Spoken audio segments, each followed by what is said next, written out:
NCERT NCERT NCERT NCERT NCERT पढ़ते हम सब हैं, बट सिर्फ 1% स्टूडेंट्स के 97, 98, 99% तक मार्क्स आते हैं।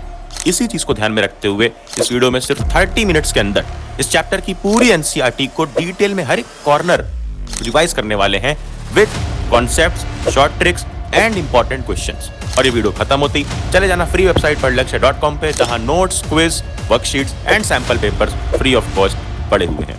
क्या हाल पढ़ ले gang, chemical reactions and equations. आज ये चैप्टर इस तरह से तुम पढ़ोगे कि तुम्हें लगेगा कि यार पहले भी तो एनसीईआरटी पढ़ी है हमने, बट आज कैसे कर रहे हैं कि एक एक एक्टिविटी समझ ले रहे हैं, एक एक चीज ट्रिक से समझ ले रहे हैं, एक भी रिएक्शन रटना नहीं पड़ेगा। इट्स माई प्रॉमिस, क्योंकि सब कुछ हम ट्रिक्स और फैक्ट्स समझने वाले हैं। साइड में सिर्फ एनसीईआरटी नहीं, साइड में मैंने व्हाइट बोर्ड पे हर एक चीज लिख दी है तुम्हारे लिए कि कोई भी ट्रिक तुम्हें कोई कंफ्यूजिंग ना लगे और बहुत इजीली ये चैप्टर नेक्स्ट 30 मिनट्स में विद इंपॉर्टेंट क्वेश्चंस खत्म कर लो। स्टार्ट करते हैं। देखो, केमिकल रिएक्शंस एंड इक्वेशन। सबसे पहले जान लो मीनिंग रिएक्शंस का। केमिकल रिएक्शन का, टू बी वेरी स्पेसिफिक, क्या होता है केमिकल रिएक्शन का मतलब? केमिकल रिएक्शन में यार कोई भी ओल्ड सब्सटेंस न्यू सब्सटेंस में चेंज होता है, ठीक है। अब न्यू सब्सटेंस को क्यों बोला जाता है? क्योंकि जो नया चीज बनता है ना, ये नया चीज के पास होती है न्यू प्रॉपर्टीज, ठीक है, न्यू केमिकल प्रॉपर्टीज। और ये कैसे बनती है? By rearrangement of bonds. मान लो पहले में थे कुछ इस डिजाइन में बॉन्ड, ठीक है, मान लो पहले में थे कुछ इस डिजाइन में bond, A B C D के बीच ऐसे बॉन्ड बने थे, तो अब ए बी सी बन गया और डी मान लो किसी गैस के फॉर्म में रिलीज हो गया, जो बहुत बार तुमने देखा है। और ये रीअरेंजमेंट कैसे होता है? कुछ बॉन्ड्स टूटते हैं और कुछ बॉन्ड्स बनते हैं, ठीक है। अब आओ, केमिकल रिएक्शन की डेफिनेशन बहुत इजी से होती है, जो तुम्हारे सामने ये दिख रही होगी। हम यहाँ पर नीचे देखते हैं एक्टिविटी 1.1, और एक्टिविटी में है क्या और डू यू ऑब्जर्व। अगर ये पूछता है तो तुम्हें पता है क्या ऑब्जर्व किया हमने कि मैग्नीशियम रिबन को बर्न किया जा रहा है। मैग्नीशियम रिबन बर्न हो रहा है कैसे? एक डैजलिंग फ्लेम के साथ, ठीक है, व्हाइट कलर की डैजलिंग फ्लेम के साथ। और व्हाइट कलर का नीचे ये यहाँ पर पड़ा हुआ है मैग्नीशियम ऑक्साइड, जो अपना प्रोडक्ट है। अब क्यों बर्न करने से पहले मैग्नीशियम रिबन को सैंड पेपर से घिसा गया था? सैंड पेपर तुम जानते हो ना, उससे क्यों रब किया गया था? ताकि जो उसके ऊपर ऑक्साइड लेयर चढ़ी हुई है वो रिमूव हो जाए। कहाँ से? रिबन से। जो मैग्नीशियम की रिबन है उस पे जो ऑक्साइड की लेयर चढ़ी हुई है ऑलरेडी, उसको रिमूव करने के लिए यूज किया गया क्या? Sand paper. चलो नीचे आ जाओ, एक्टिविटी 1.2 देख लो जल्दी से। 1.2 में क्या है कि take lead nitrate solution and test tube and add potassium iodide. Potassium iodide का फॉर्मूला क्या होता है? KI। अभी हम सबके इंपॉर्टेंट क्वेश्चन भी देखेंगे, पहले ये एक्टिविटी समझो ध्यान से।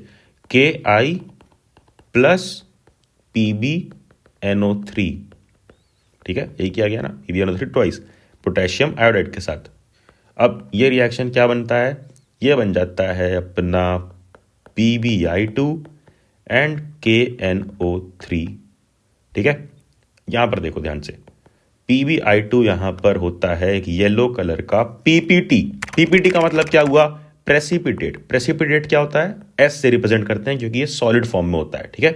यहां पर यह रखना है कि PbI2 बन रहा है लेड आयोडाइड, जो कि एक प्रेसिपिटेट है। सिर्फ यही हमने ऑब्जर्व किया, यही इंपॉर्टेंट आएगा। फिर एक्टिविटी 1.3 में क्या पूछा जाएगा कि टेम्परेचर चेंज क्या है? तो हाँ, टेम्परेचर चेंज है, हॉट है। तो हॉट अगर कोई टेम्परेचर हो जाता है फ्लास्क का तो वो होता है एक्सोथर्मिक रिएक्शन। ये हमें जाहिर सी बात है पता है, बट इस रिएक्शन से हमें देखना है, जो रिएक्शन हुआ है ना Zn+2H यानी जिंक का हाइड्रोक्लोरिक एसिड के साथ बनता है जिंक क्लोराइड और हाइड्रोजन गैस जो इवॉल्व हो गई। यहां पर हमने देखा कि कई सारे चेंजेस एक रिएक्शन में हो सकते हैं और वो रिएक्शन एक केमिकल चेंज है। ये पहचानने के लिए हमें चाहिए ये चारों चीज। क्या? Change in state, change in colour, evolution of gas and change in temperature. याद रखना क्या क्या? State, colour, gas and temperature. कैसे याद करोगे यार? GSTC, gas, state, temperature, colour. नीचे आ जाओ, टॉपिक 1 अब यहां से स्टार्ट हो रहा है। अभी तक बहुत बेसिक चीजें थी।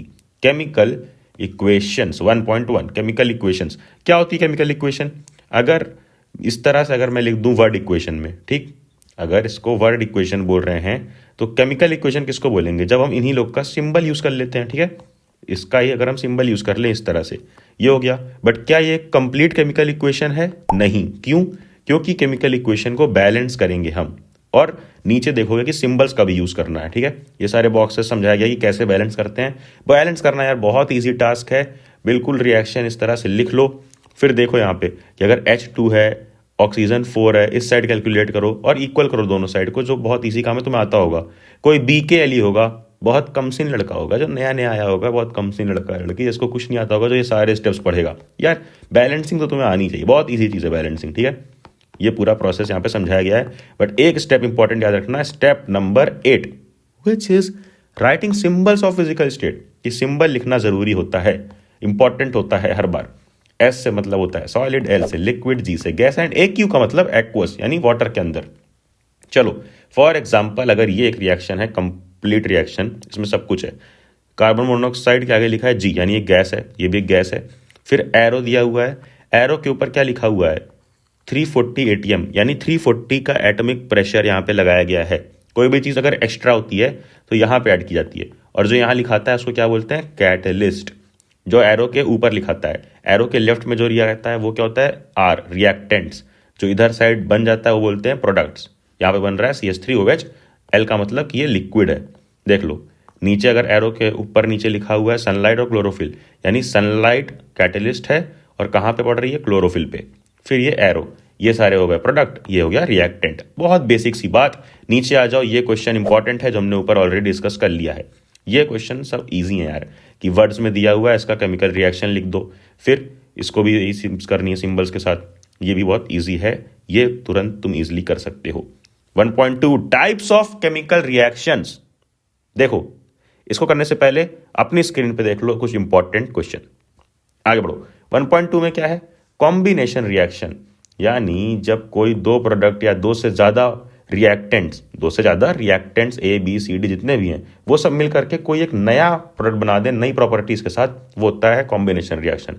फॉर एग्जाम्पल अपनी ये एक्टिविटी 1.4 जो नीचे समझाई गई है, क्या है एक्टिविटी में, हमने लिया है CaO कैल्शियम ऑक्साइड, कहाँ डाला, वाटर में। तो ये क्या बन गया, CaOH ट्वाइस। नया कैसे बना, ये देखो चेंज इन स्टेट हो रहा है। CaO जो हमने लिया था ये था S solid quick line, water डालने पर बन गया एक्वस स्लेक्ड लाइन। यहाँ पर यार ये दोनों जो यूनिक अपने केमिकल प्रोडक्ट्स हैं, बहुत ज़्यादा इंपॉर्टेंट हैं वर्ड्स। क्विक लाइन का मतलब होता है कैल्शियम ऑक्साइड और स्लेक्ड लाइन का मतलब होता है CaOH ट्वाइस। कैसे याद रखना है, क्यों याद रखना है, क्योंकि एक इंपॉर्टेंट कॉमन नेम है जो इस वाली बॉक्स में हर बार पूछे जाते हैं। क्या होता है, जब भी तुमने भी ऊपर देखा कि तुमने लिया कैल्शियम ऑक्साइड प्लस H2O तो बन गया CaOH ट्वाइस स्लेक्ड लाइन। लेकिन अब इसी स्लेक्ड लाइन को हम आगे बढ़ाते हैं। यहाँ पे देखो इसी स्लेक्ड लाइन में कैल्शियम हाइड्रोक्साइड में, ये तो केमिकल नेम है कैल्शियम हाइड्रोक्साइड, इसी का कॉमन नेम क्या है, स्लेक्ड लाइन। इसी स्लेक्ड लाइन में अगर हमने मिला दिया कार्बन डाइऑक्साइड तो ये बन जाता है कैल्शियम कार्बोनेट एंड वाटर। और ये कैल्शियम कार्बोनेट क्या है, S का मतलब कि ये एक PPT है, प्रेसिपिटेट है, सॉलिड फॉर्म में है, कैल्शियम कार्बोनेट, और इसका कॉमन नेम है मार्बल। अरे नहीं समझ में आ रहा, सुनो यहाँ पे जल्दी आओ, इधर आओ, जल्दी आओ, इधर देखो। ये मैं इधर लिख देता हूँ केमिकल नेम और इधर लिख देता हूँ कॉमन नेम। देखो CaO कैल्शियम ऑक्साइड, इसका केमिकल नेम क्या हुआ, calcium oxide. CaOH twice calcium hydroxide, क्या हुआ केमिकल नेम, कैल्शियम हाइड्रोक्साइड। और CaCO3 क्या हुआ केमिकल नेम, कैल्शियम कार्बोनेट। इनका कॉमन नेम देख लो इधर, कैल्शियम ऑक्साइड का कॉमन नेम है क्विक लाइन, कैल्शियम हाइड्रोक्साइड का कॉमन नेम है slaked line, and calcium carbonate है मार्बल और लाइमस्टोन। ये दोनों कॉमन नेम है, ठीक है। और दोनों तुम समझ भी गए कि कैसे कैसे रिएक्ट होते हैं। जब इसमें वाटर मिला देते हैं तो ये बन जाता है, फिर जब इसमें CO2 मिला देते हैं तो ये बन जाता है, ठीक है। इजी, बिल्कुल सिंपल।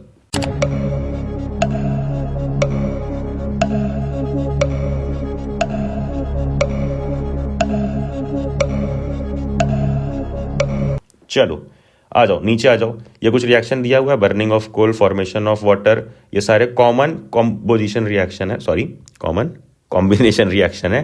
एग्जाम्पल के तौर पे आंसर शीट में लिख सकते हो। नीचे आ जाओ जल्दी। 1.2.2 डिकम्पोजिशन रिएक्शन। ये क्या होता है यार, जब भी कोई एक रिएक्टेंट टूट जाए दो प्रोडक्ट में, ठीक है, तो वो होता है, दो या दो से ज़्यादा भी हो सकते हैं, तो वो होता है डिकम्पोजिशन रिएक्शन। ध्यान से देखो एक्टिविटी 1.5, यहाँ पर नीचे समझाई गई है। क्या है इसमें? फेरस सल्फेट है, ठीक है, फेरस सल्फेट FeSO4 सॉलिड है। अब ये इसको थोड़ा सा हमने दिया हीट, ठीक है। हीट जब भी एरो के ऊपर लिखी रहेगी, याद रखना हीट ऊपर लिखी है, यानी हम रिएक्टेंट्स को हीट दे रहे हैं, तो ये कौन सी टाइप की रिएक्शन होगी? Endothermic reaction. फिर ये बनाता क्या है? फेरिक ऑक्साइड SO2 और SO3, ठीक है, याद रखना ये चीज़। यहाँ पर देखो कि इसका जो ओरिजिनल रिएक्शन है, लाइक FeSO4 जब ये सॉलिड होने के पहले क्या था? ये होता है अपने क्रिस्टलाइन फॉर्म में। ये देखो ये लिखा है FeSO4.7H2O। This is a decomposition reaction. Ferrous sulphate crystals loose water, जब इनको गर्म करते हैं ना, हीट दिया गया है तो गर्म करते हैं तो अपना कलर चेंज होता है और फेरिक ऑक्साइड बनता है Fe2O3 जो यहाँ बन रहा है, और बनता है सल्फर डाइऑक्साइड और सल्फर ट्राइऑक्साइड, ठीक है। ये दोनों गैसेस हैं। नीचे आ जाओ, डीकम्पोजिशन ऑफ कैल्शियम कार्बोनेट। हमने ऊपर ये सारी चीज़ें देख ली थी तीनों, कि कैल्शियम ऑक्साइड क्या है, हाइड्रोक्साइड क्या है, फिर कैल्शियम कार्बोनेट क्या है। अब कैल्शियम कार्बोनेट के साथ आगे क्या किया जा रहा है? देखो, अगर कैल्शियम कार्बोनेट के साथ आगे एक रिएक्शन हम देखें, ये वाली, जब इसको हीट देंगे तो क्या होगा? ये वापस कन्वर्ट हो जाएगा क्विकलाइम में और कार्बन डाइऑक्साइड में, जिससे बना था, तो हीट दे करके वापस से कन्वर्ट कर सकते हैं। देन एक्टिविटी 1.6 क्या किया गया है इसमें? ध्यान से देखो, 1.6 इंपॉर्टेंट एक्टिविटी है, नीचे समझाई गई है। यहां पर पूछा जाएगा कि इस एक्टिविटी में ब्राउन फ्यूम्स किस गैस के होते हैं, तो समझो ध्यान से। लेड नाइट्रेट है PbNO3 ट्वाइस, ये सॉलिड, इसको हीट किया गया, यानी ये भी क्या हो गया? एक एंडोथर्मिक रिएक्शन। कौन सा? पहचानने का तरीका मैंने बता दिया, एंडोथर्मिक रिएक्शन। ये हुआ तो बना क्या? लेड ऑक्साइड जो एक सॉलिड है, और साथ में ये गैस और ये गैस, दो गैसेस निकली। कौन कौन सी? नाइट्रोजन डाइऑक्साइड, यही होती है ब्राउन फ्यूम्स की। इसका कलर कैसा होता है? ब्राउन। और O2 ऑक्सीजन। अब एक्टिविटी 1.7 जो इस चैप्टर की सबसे इंपॉर्टेंट एक्टिविटी है, कि इस तरह से एक प्लास्टिक मग में सेटअप किया गया है। ये एक बैटरी लगी हुई है, ठीक है, 6 वोल्ट की। यहाँ पे एनोड है, कैथोड है। अब बताओ पॉजिटिव क्या होता है और नेगेटिव क्या होता है? कैथोड पॉजिटिव होता है कि एनोड पॉजिटिव होता है? जल्दी बताओ। अरे यार, कैथोड नेगेटिव होता है, इतना तो मालूम रखो, और एनोड पॉजिटिव होता है। यहाँ पर ऊपर एनोड के पास जो रॉड लगा है उसमें आती है कौन सी गैस? ऑक्सीजन, और इधर आता है हाइड्रोजन। ये क्या हो रहा है? ये प्रोसेस ये हो रहा है इलेक्ट्रोलिसिस ऑफ वाटर। तो क्या आ रहा है? इधर एनोड के साइड पे आ रहा है ऑक्सीजन, याद रखना AO एनोड के साइड पे ऑक्सीजन, और CH कैथोड के साइड पे हाइड्रोजन। और गैस कहाँ ज़्यादा है? हाइड्रोजन वाली गैस ज़्यादा है। क्यों? यही नीचे पूछा गया है। देखो, हाइड्रोजन वाली गैस ज़्यादा क्यों है? यहाँ पे पूछा गया है कि is the volume collected same, तो लिखना है नो, वॉल्यूम जो कलेक्टेड है वो सेम नहीं है। क्यों नहीं है? H2 और O2 का रेशियो है 2:1। क्यों? क्योंकि देखो ना यार, H2O यहीं पर दिख रहा है कि दो एटम्स हैं यहाँ पे हाइड्रोजन के, और सिर्फ एक ही है ऑक्सीजन। तो जब स्प्लिट भी होगा तो गैस फॉर्म में भी वही होगा, 2:1।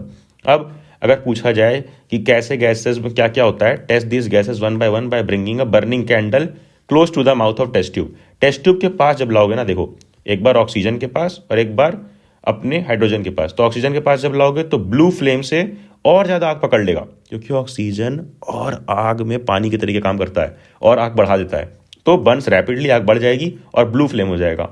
लेकिन जब हाइड्रोजन वाले के पास लाओगे तो क्या होगा? पॉप साउंड करके बुझ जाएगा। ठीक है, नीचे आ जाओ। एक्टिविटी 1.8, एक्टिविटी 1.8 यहां पे क्या दिखाया गया है कि अगर हम एक डिश में, सनलाइट है, अरे यार सनलाइट सबको फ्री में मिलती है, धूप, वहां पर एक चाइना डिश या फिर कोई एक ट्रे या फिर प्लेट में रख दो सिल्वर क्लोराइड को रख दोगे तो अपने आप ऑटोमेटिकली सन से एक रिएक्शन होगा, जो होगा 2AgCl। ये सिल्वर क्लोराइड सॉलिड रहता है, ये टूट जाता है सनलाइट की हेल्प में, किसमें? सिल्वर में और क्लोराइड गैस में। इसी तरीके सिमिलर हाल होता है सिल्वर ब्रोमाइड के साथ। और ये दोनों रिएक्शन, ऊपर वाली और नीचे वाली दोनों रिएक्शन यूज होती है ब्लैक एंड व्हाइट फोटोग्राफी में। कौन दोनों? ये वाली रिएक्शन ब्रोमाइड वाली और अपनी क्लोराइड वाली, सिल्वर क्लोराइड वाली। और ये दोनों रिएक्शन क्या है? सन से टूट रहा है ना, तो इसको हम बोलेंगे फोटोलिटिक डिकम्पोजिशन रिएक्शन। फोटोलिटिक क्यों? फोटो का मतलब लाइट, क्योंकि लाइट की प्रेजेंस में।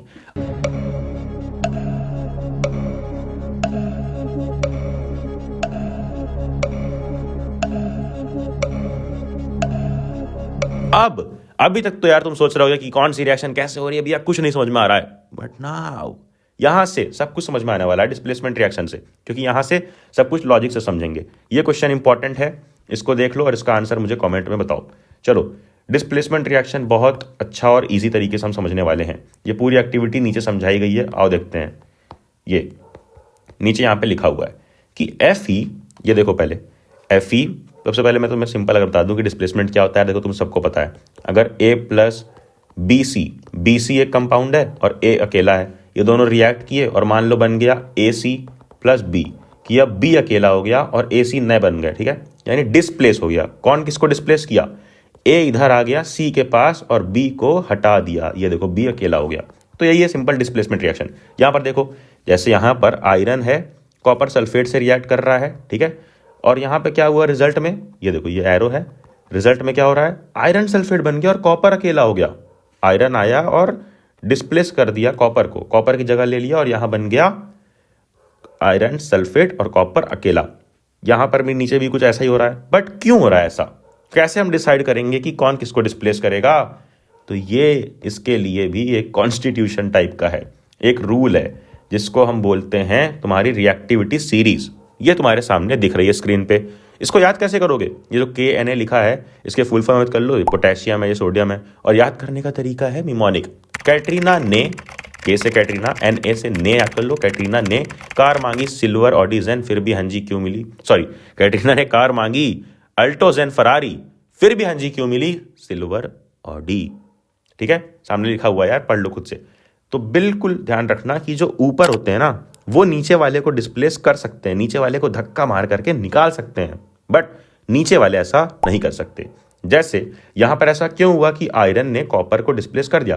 क्योंकि आयरन ऊपर है, अल्टो जेन फरारी, एफ ई फरारी ऊपर है, किससे?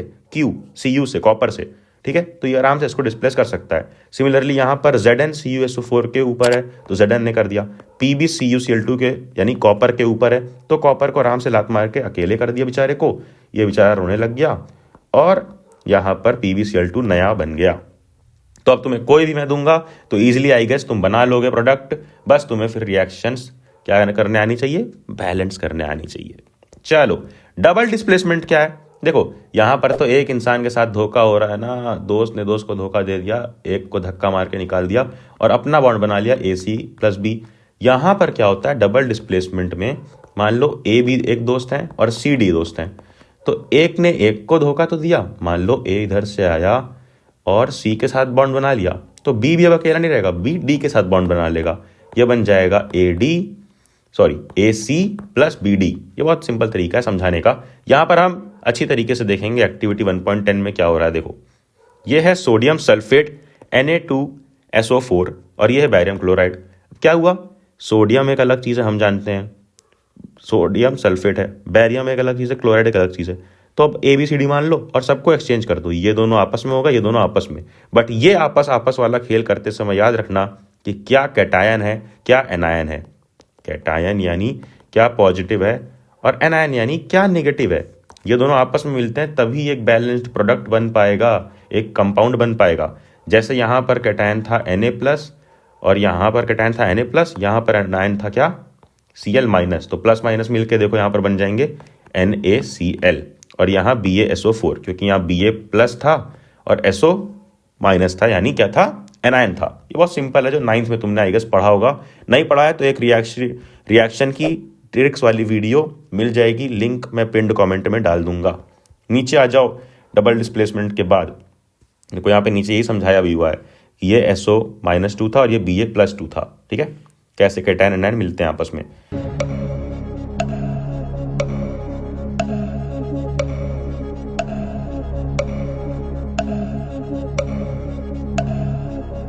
नीचे आओ, ऑक्सीडेशन एंड रिडक्शन, इस चैप्टर का I am telling you the most important topic. आते हैं चैप्टर पे, अपने सबसे इंपॉर्टेंट टॉपिक पे, अपने ऑक्सीडेशन एंड रिडक्शन पे। ऑक्सीडेशन एंड रिडक्शन स्टार्ट होता है एक एक्टिविटी से। एक्टिविटी में क्या है कि कॉपर लो, एक चाइना डिश के अंदर कॉपर पाउडर लो और उसको हीट करो, ठीक है, चाइना डिश के अंदर ये कॉपर पाउडर लो और उसको हीट करो, Cu+O2, तो ये क्या बन जाता है? CuO, ठीक है। अब इसी हाइड्रोजन गैस को क्या करना है?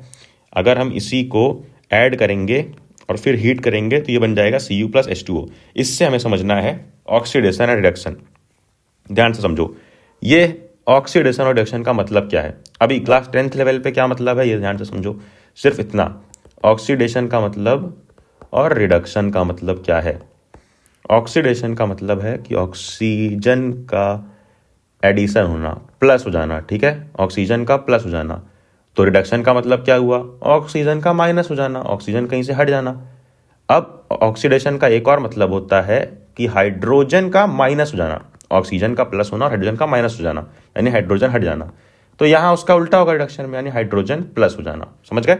अब इधर देखो, यहाँ क्या हो रहा है, CuO के साथ ऑक्सीजन CuO से हट गई। यहाँ पर देखो तो ये क्या हो गया, CuO से ऑक्सीजन हट गई, तो इसका मतलब क्या है, जो मैंने समझाया, रिडक्शन।